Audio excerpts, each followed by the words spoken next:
Assalamualaikum warahmatullahi wabarakatuh. Waalaikumsalam warahmatullahi wabarakatuh. Baik, kami dari kelompok 2 ingin mempresentasikan makalah tentang gerak pada tumbuhan yang akan dibawakan oleh Iftihar, Dina Kameliatus Soleha, Saidatul Aisyah, dan Dinda Dora Ardiana. Tiga gerak pada tumbuhan. Yang pertama gerak endonom atau gerak autonom. Yang kedua gerak higrofis. Yang ketiga gerak isionom atau gerak isionom. Gerak endonom atau gerak autonom adalah gerak pada tumbuhan yang disebabkan oleh rangsangan dari dalam tubuh tumbuhan itu sendiri. Disebut juga gerak autonom karena tumbuhan bergerak sendiri tanpa adanya rangsangan dari luar.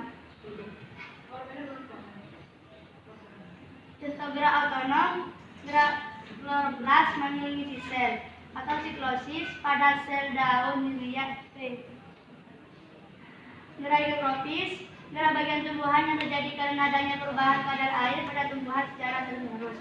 Akibatnya kondisi menjadi sangat kering pada kulit buah atau kotak spora sehingga kulit biji atau kotak spora pecah. Contoh gerak higrofis: pecahnya kulit buah bolongan-bolongan, tulang telur, kembang merah, kacang buncis, kacang kedelai. Hal ini disebabkan berkurangnya air pada kulit buah.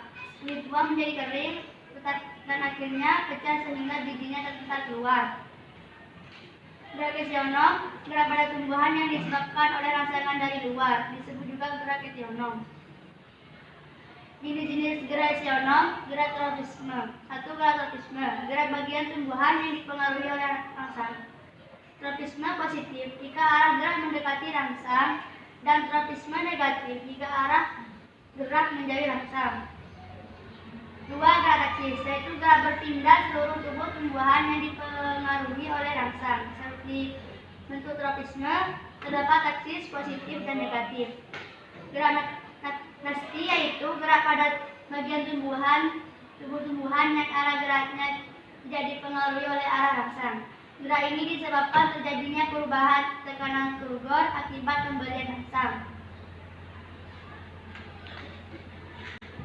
Gerak tropisme. Fototropisme atau heterotropisme, rangsang berupa cahaya. Contoh, gerak ujung batang yang tumbuh mengarah ke sumber cahaya. Geotropisme, rangsang berupa gravitasi bumi, misalnya gerak akar tumbuh ke arah tanah, tropisme positif. Dan gerak batang tegak ke atas, tropisme negatif.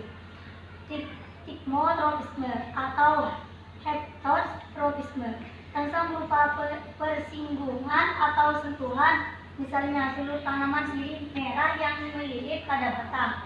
Hidrotropisme, rangsang berupa air, misalnya gerak akar membelok ke sumber air. Fototropisme.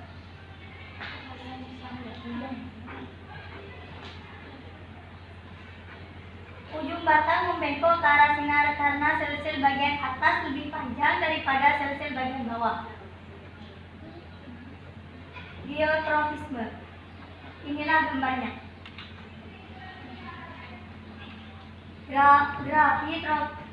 Grafitropis.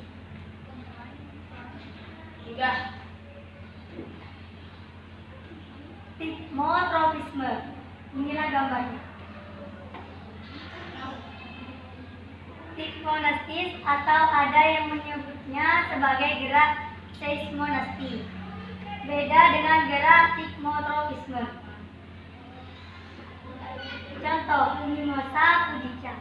Daun-daun primalu mampu menanggapi rangsang yang dalam. Hal ini berupa sentuhan.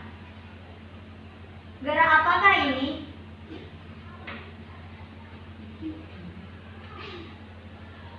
Gerak taksis.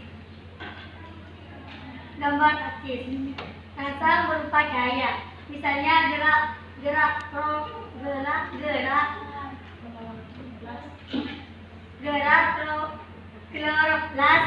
ke bagian sel yang terkena cahaya. Kemotaksis, rangsang berupa bahan kimia, misalnya gerak sperma dari benang sari menuju ke ovum pada putik bunga.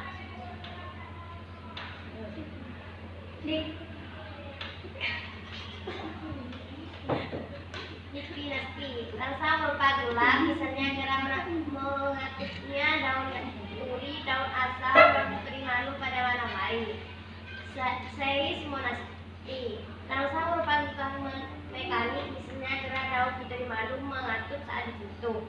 Hiponasti. Pada tumbuhan polong-polongan tertentu, daunnya mengatur ke atas. Dikatakan hiponasti karena sel-sel persendian bagian bawah yang mendorong daun mengatur ke atas. Hal itu terjadi karena air dari sel-sel persendian bagian atas dialirkan ke sel-sel bagian bawah. Akibatnya sel-sel persendian bawah mengembang dan bagian atas menyusut.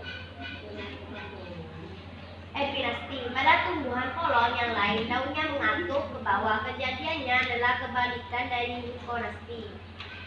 Tresmonasti. Langsa berupa perubahan suhu, misalnya gerak mekarnya bunga tulip. Fotonasti. Langsa berupa perubahan cahaya, misalnya gerak mekarnya bunga polipat. Nasti kompleks. Menyebab rangsang lebih dari satu, misalnya gerak buka dan menutupnya sel-sel penutup stomata, rangsang berupa cahaya, suhu air, dan kimia. Macam gerak tropisme: fototropisme, hidrotropisme, plasmotropisme, geotropisme. Geotropisme ini gambarnya. Fototropisme ini gambarnya. Plasmotropisme ini gambarnya.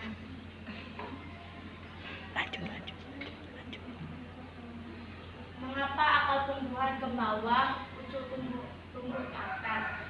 Stimulus adalah sesuatu yang ada di lingkungan yang menyebabkan perubahan tingkah laku, termasuk tingkah laku tumbuhan. Gravitasi merupakan stimulus rangsangan.